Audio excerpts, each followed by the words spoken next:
تفہیم القرآن، روزانہ ایک رکوع، ترجمہ و تفسیر کے ساتھ قرآن کو سمجھیں۔ سبسکرائب کریں اور جڑے رہیں۔ فدخلوا عليه فعرفهم وهم له منكرون۔ یوسف کے بھائی مصر آئے اور اس کے ہاں حاضر ہوئے، اس نے انہیں پہچان لیا مگر وہ اس سے ناآشنا تھے۔ یوسف کے بھائی مصر آئے اور اس کے ہاں حاضر ہوئے۔ یہاں پھر 7-8 برس کے واقعات درمیان میں چھوڑ کر سلسلہ بیان اس جگہ سے جوڑ دیا گیا ہے جہاں سے بنی اسرائیل کے مصر منتقل ہونے اور حضرت یعقوب علیہ السلام کو اپنے گم شدہ صاحبزادے کا پتہ ملنے کی ابتدا ہوتی ہے۔ بیچ میں جو واقعات چھوڑ دیے گئے ہیں ان کا خلاصہ یہ ہے کہ خواب والی پیش خبری کے مطابق حضرت یوسف علیہ السلام کی حکومت کے پہلے 7 سال مصر میں انتہائی خوشحالی کے گزرے، اور ان ایام میں انہوں نے آنے والے قحط کے لیے وہ تمام پیش بندیاں کر لیں جن کا مشورہ بادشاہ کے خواب کی تعبیر بتاتے وقت وہ دے چکے تھے۔ اس کے بعد قحط کا دور شروع ہوا، اور یہ قحط صرف مصر ہی میں نہ تھا بلکہ آس پاس کے ممالک بھی اس کی لپیٹ میں آ گئے تھے۔ شام، فلسطین، شرق اردن، شمالی عرب، سب جگہ خشک سالی کا دورہ تھا۔ ان حالات میں حضرت یوسف علیہ السلام کے دانشمندانہ انتظام کی بدولت صرف مصر ہی وہ ملک تھا جہاں قحط کے باوجود غلے کی افراط تھی۔ اس لیے ہمسایہ ممالک کے لوگ مجبور ہوئے کہ غلہ حاصل کرنے کے لیے مصر کی طرف رجوع کریں۔ یہی وہ موقع تھا جب فلسطین سے حضرت یوسف علیہ السلام کے بھائی غلہ خریدنے کے لیے مصر پہنچے۔ غالباً حضرت یوسف علیہ السلام نے غلے کی اس طرح ضابطہ بندی کی ہوگی کہ بیرونی ممالک میں خاص اجازت ناموں کے بغیر اور خاص مقدار سے زیادہ غلہ نہ جا سکتا ہوگا۔ اس وجہ سے جب برادران یوسف نے غیر ملک سے آ کر غلہ حاصل کرنا چاہا ہوگا تو انہیں اس کے لیے خاص اجازت نامہ حاصل کرنے کی ضرورت پیش آئی ہوگی، اور اس طرح حضرت یوسف علیہ السلام کے سامنے ان کی پیشی کی نوبت آئی ہوگی، مگر وہ اس سے ناآشنا تھے۔ برادران یوسف کا آپ کو نہ پہچاننا کچھ بعید از قیاس نہیں ہے۔ جس وقت انہوں نے آپ کو کنویں میں پھینکا تھا اس وقت آپ صرف 17 سال کے لڑکے تھے، اور اب آپ کی عمر 38 سال کے لگ بھگ تھی۔ اتنی طویل مدت آدمی کو بہت کچھ بدل دیتی ہے۔ پھر یہ تو ان کے وہم و گمان میں بھی نہ تھا کہ جس بھائی کو وہ کنویں میں پھینک گئے تھے وہ آج مصر کا مختار مطلق ہوگا۔ وَلَمَّا جَهَّزَهُم بِجَهَازِهِمْ قَالَ ائْتُونِي بِأَخٍ لَّكُم مِّنْ أَبِيكُمْ أَلَا تَرَوْنَ أَنِّي أُوفِي الْكَيْلَ وَأَنَا خَيْرُ الْمُنزِلِينَ فَإِن لَّمْ تَأْتُونِي بِهِ فَلَا كَيْلَ لَكُمْ عِندِي وَلَا تَقْرَبُونِ۔ پھر جب اس نے ان کا سامان تیار کروا دیا تو چلتے وقت ان سے کہا، اپنے سوتیلے بھائی کو میرے پاس لانا، دیکھتے نہیں ہو کہ میں کس طرح پیمانہ بھر کر دیتا ہوں اور کیسا اچھا مہمان نواز ہوں۔ اگر تم اسے نہ لاؤ گے تو میرے پاس تمہارے لیے کوئی غلہ نہیں ہے، بلکہ تم میرے قریب بھی نہ پھٹکنا۔ اختصار بیان کی وجہ سے شاید کسی کو یہ سمجھنے میں دقت ہو کہ حضرت یوسف علیہ السلام جب اپنی شخصیت کو ان پر ظاہر نہ کرنا چاہتے تھے تو پھر ان کے سوتیلے بھائی کا ذکر کیسے آ گیا، اور اس کے لانے پر اس قدر اصرار کرنے کے کیا معنی تھے؟ کیونکہ اس طرح تو راز فاش ہوا جاتا تھا، لیکن تھوڑا سا غور کرنے سے بات صاف سمجھ میں آ جاتی ہے۔ وہاں غلے کی ضابطہ بندی تھی اور ہر شخص ایک مقرر مقدار غلہ ہی لے سکتا تھا۔ غلہ لینے کے لیے یہ 10 بھائی آئے تھے، مگر وہ اپنے والد اور اپنے 11ویں بھائی کا حصہ بھی مانگتے ہوں گے۔ اس پر حضرت یوسف علیہ السلام نے کہا ہوگا کہ تمہارے والد کے خود نہ آنے کے لیے تو یہ عذر معقول ہو سکتا ہے کہ وہ بہت بوڑھے اور نابینا ہیں، مگر بھائی کے نہ آنے کا کیا معقول سبب ہو سکتا ہے؟ کہیں تم ایک فرضی نام سے زائد غلہ حاصل کرنے اور پھر ناجائز تجارت کرنے کی کوشش تو نہیں کر رہے ہو؟ انہوں نے جواب میں اپنے گھر کے کچھ حالات بیان کیے ہوں گے اور بتایا ہوگا کہ وہ ہمارا سوتیلا بھائی ہے اور بعض وجوہ سے ہمارے والد اس کو ہمارے ساتھ بھیجنے میں تعمل کرتے ہیں۔ تب حضرت یوسف علیہ السلام نے فرمایا ہوگا کہ خیر، اس وقت تو ہم تمہاری زبان کا اعتبار کر کے تم کو پورا غلہ دیے دیتے ہیں، مگر آئندہ اگر تم اس کو ساتھ نہ لائے تو تمہارا اعتبار جاتا رہے گا اور تمہیں یہاں سے کوئی غلہ نہ مل سکے گا۔ اس حاکمانہ دھمکی کے ساتھ آپ نے ان کو اپنے احسان اور اپنی مہمان نوازی سے بھی رام کرنے کی کوشش کی، کیونکہ دل اپنے چھوٹے بھائی کو دیکھنے اور گھر کے حالات معلوم کرنے کے لیے بےتاب تھا۔ یہ معاملے کی ایک سادہ سی صورت ہے جو ذرا غور کرنے سے خود بخود سمجھ میں آ جاتی ہے۔ اس صورت میں بائبل کی اس مبالغہ آمیز داستان پر اعتماد کرنے کی کوئی ضرورت نہیں رہتی جو کتاب پیدائش کے باب 42-43 میں بڑی رنگ آمیزی کے ساتھ پیش کی گئی ہے۔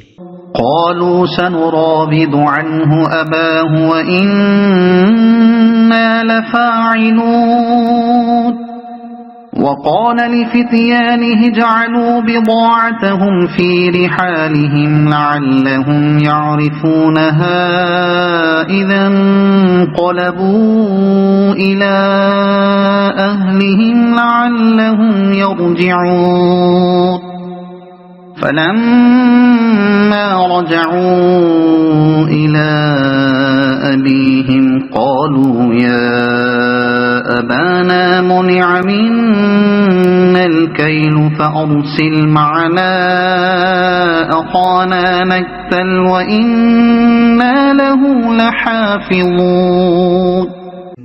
انہوں نے کہا ہم کوشش کریں گے کہ والد صاحب اسے بھیجنے پر راضی ہو جائیں، اور ہم ایسا ضرور کریں گے۔ یوسف نے اپنے غلاموں کو اشارہ کیا کہ ان لوگوں نے غلے کے عوض جو مال دیا ہے وہ چپکے سے ان کے سامان ہی میں رکھ دو۔ یہ یوسف نے اس امید پر کیا کہ گھر پہنچ کر وہ اپنا واپس پایا ہوا مال پہچان جائیں گے یا اس فیاضی پر احسان مند ہوں گے، اور عجب نہیں کہ پھر پلٹیں۔ جب وہ اپنے باپ کے پاس گئے تو کہا ابا جان آئندہ ہم کو غلہ دینے سے انکار کر دیا گیا ہے، لہذا آپ ہمارے بھائی کو ہمارے ساتھ بھیج دیجئے تاکہ ہم غلہ لے کر آئیں، اور اس کی حفاظت کے ہم ذمہ دار ہیں۔ قال هل آمنكم عليه إلا كما أمنتكم على أخيه من قبل فالله خير حافظا وهو أرحم الراحمين۔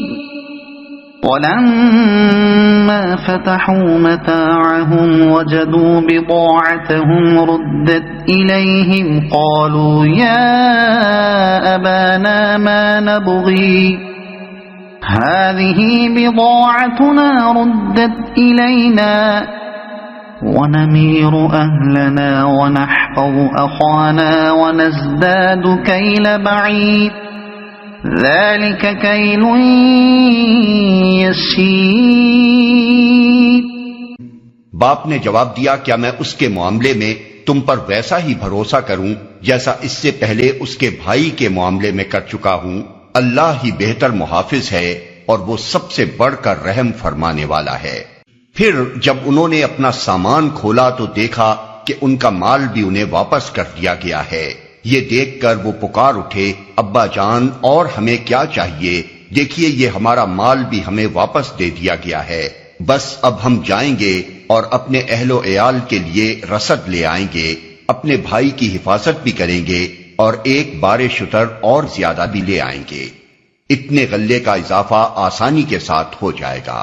قال لن أرسله معكم حتى تؤتون موثقا من الله لتأتونني به إلا أن يحاط بكم فلما آتوه موثقهم قال الله على ما نقول وكيل وقال يا بني لا تدخلوا من باب واحد وادخلوا من أبواب متفرقة وما أغني عنكم من الله من شيء إن الحكم إلا لله عليه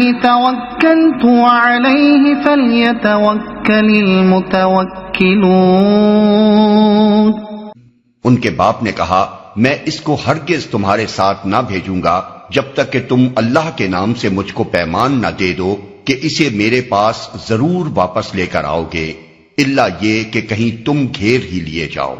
جب انہوں نے اس کو اپنے اپنے پیمان دے دیے تو اس نے کہا دیکھو ہمارے اس قول پر اللہ نگہبان ہے۔ پھر اس نے کہا میرے بچوں، مصر کے دارالسلطنت میں ایک دروازے سے داخل نہ ہونا بلکہ مختلف دروازوں سے جانا، مگر میں اللہ کی مشیت سے تم کو نہیں بچا سکتا، حکم اس کے سوا کسی کا بھی نہیں چلتا، اسی پر میں نے بھروسہ کیا اور جس کو بھی بھروسہ کرنا ہو اسی پر کرے، بلکہ مختلف دروازوں سے جانا۔ اس سے اندازہ ہوتا ہے کہ یوسف علیہ السلام کے بعد ان کے بھائی کو بھیجتے وقت حضرت یعقوب علیہ السلام کے دل پر کیا کچھ گزر رہی ہوگی، مگر گو خدا پر بھروسہ تھا اور صبر و تسلیم میں ان کا مقام نہایت بلند تھا، مگر پھر بھی تھے تو انسان ہی، طرح طرح کے اندیشے دل میں آتے ہوں گے اور رہ رہ کر اس خیال سے کانپ اٹھتے ہوں گے کہ خدا جانے اب اس لڑکے کی صورت بھی دیکھ سکوں گا یا نہیں، اسی لیے وہ چاہتے ہوں گے کہ اپنی حد تک احتیاط میں کوئی کسر نہ اٹھا رکھی جائے۔ یہ احتیاطی مشورہ کہ مصر کے دارالسلطنت میں یہ سب بھائی ایک دروازے سے نہ جائیں، ان سیاسی حالات کا تصور کرنے سے صاف سمجھ میں آ جاتا ہے جو اس وقت پائے جاتے تھے۔ یہ لوگ سلطنت مصر کی سرحد پر آزاد قبائلی علاقے کے رہنے والے تھے۔ اہل مصر اس علاقے کے لوگوں کو اسی شبہ کی نگاہ سے دیکھتے ہوں گے جس نگاہ سے ہندوستان کی برطانوی حکومت آزاد سرحدی علاقے والوں کو دیکھتی رہی ہے۔ حضرت یعقوب علیہ السلام کو اندیشہ ہوا ہوگا کہ اس قحط کے زمانے میں اگر یہ لوگ ایک جتھا بنے ہوئے وہاں داخل ہوں گے تو شاید انہیں مشتبہ سمجھا جائے اور یہ گمان کیا جائے کہ یہاں لوٹ مار کی غرض سے آئے ہیں۔ پچھلی آیت میں حضرت یعقوب علیہ السلام کا یہ ارشاد کہ اللہ یہ کہ کہیں تم گھیر ہی لیے جاؤ، اس مضمون کی طرف خود اشارہ کر رہا ہے کہ یہ مشورہ سیاسی اسباب کی بنا پر تھا۔ وَلَمَّا دَخَلُوا مِنْ حَيْثُ أَمَرَهُمْ أَبُوهُمْ مَا كَانَ يُغْنِي عَنْهُمْ مِنَ اللَّهِ مِنْ شَيْءٍ إِلَّا حَاجَةً فِي نَفْسِ يَعْقُوبَ قَضَاهَا وَإِنَّهُ لَذُو عِلْمٍ لِمَا عَلَّمْنَاهُ وَلَكِنَّ أَكْثَرَ النَّاسِ لَا يَعْلَمُونَ۔ اور واقعہ بھی یہی ہوا کہ جب وہ اپنے باپ کی ہدایت کے مطابق شہر میں متفرق دروازوں سے داخل ہوئے تو اس کی یہ احتیاطی تدبیر اللہ کی مشیت کے مقابلے میں کچھ بھی کام نہ آ سکی۔ ہاں بس یعقوب کے دل میں جو ایک کھٹک تھی اسے دور کرنے کے لیے اس نے اپنی سی کوشش کر لی۔ بے شک وہ ہماری دی ہوئی تعلیم سے صاحب علم تھا، مگر اکثر لوگ معاملے کی حقیقت کو جانتے نہیں ہیں۔ اس کا مطلب یہ ہے کہ تدبیر اور توکل کے درمیان یہ ٹھیک ٹھیک توازن جو تم حضرت یعقوب علیہ السلام کے مذکورہ بالا اقوال میں پاتے ہو، یہ دراصل علم حقیقت کے اس فیضان کا نتیجہ تھا جو اللہ تعالیٰ کے فضل سے ان پر ہوا تھا۔ ایک طرف وہ عالم اسباب کے قوانین کے مطابق تمام ایسی تدبیریں کرتے ہیں جو عقل و فکر اور تجربے کی بنا پر اختیار کرنی ممکن تھی۔ بیٹوں کو ان کا پہلا جرم یاد دلا کر زجر و تنبیہ کرتے ہیں تاکہ وہ دوبارہ ویسا ہی جرم کرنے کی جرت نہ کریں۔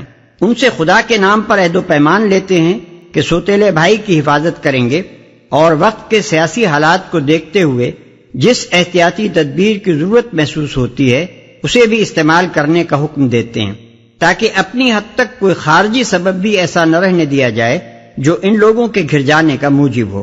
مگر دوسری طرف ہر آن یہ بات ان کے پیش نظر ہے اور اس کا بار بار اظہار کرتے ہیں کہ کوئی انسانی تدبیر اللہ کی مشیت کو نافذ ہونے سے نہیں روک سکتی، اور اصل حفاظت اللہ کی حفاظت ہے، اور بھروسہ اپنی تدبیروں پر نہیں بلکہ اللہ ہی کے فضل پر ہونا چاہیے۔ یہ صحیح توازن اپنی باتوں میں اور اپنے کاموں میں صرف وہی شخص قائم کر سکتا ہے جو حقیقت کا علم رکھتا ہو، جو یہ بھی جانتا ہو کہ حیات دنیا کے ظاہری پہلو میں اللہ کی بنائی ہوئی فطرت انسان سے کس سعی و عمل کا تقاضا کرتی ہے، اور اس سے بھی واقف ہو کہ اس ظاہر کے پیچھے جو حقیقت نفس الامری پوشیدہ ہے اس کی بنا پر اصل کار فرما طاقت کون سی ہے، اور اس کے ہوتے ہوئے اپنے سعی و عمل پر انسان کا بھروسہ کس قدر بے بنیاد ہے۔ یہی وہ بات ہے جس کو اکثر لوگ نہیں جانتے۔ ان میں سے جس کے ذہن پر ظاہر کا غلبہ ہوتا ہے وہ توکل سے غافل ہو کر تدبیر ہی کو سب کچھ سمجھ بیٹھتا ہے، اور جس کے دل پر باطن چھا جاتا ہے وہ تدبیر سے بے پرواہ ہو کر نرے توکل ہی کے بل پر زندگی کی گاڑی چلانا چاہتا ہے۔ اگر آپ کو یہ ویڈیو پسند آئی ہو تو اسے لائک کریں، دوسروں تک پہنچانے کے لیے شیئر کریں، اور مزید ایسی ہی معلوماتی ویڈیوز کے لیے ہمارے چینل عبد المالک ہاشمی کو سبسکرائب ضرور کریں۔ نئی اپڈیٹس کے لیے بیل آئیکن دبائیں تاکہ آپ کو ہماری ہر نئی ویڈیو بر وقت مل سکے۔ آپ کی حوصلہ افزائی ہمیں مزید بہترین مواد بنانے میں مدد دے گی۔ شکریہ۔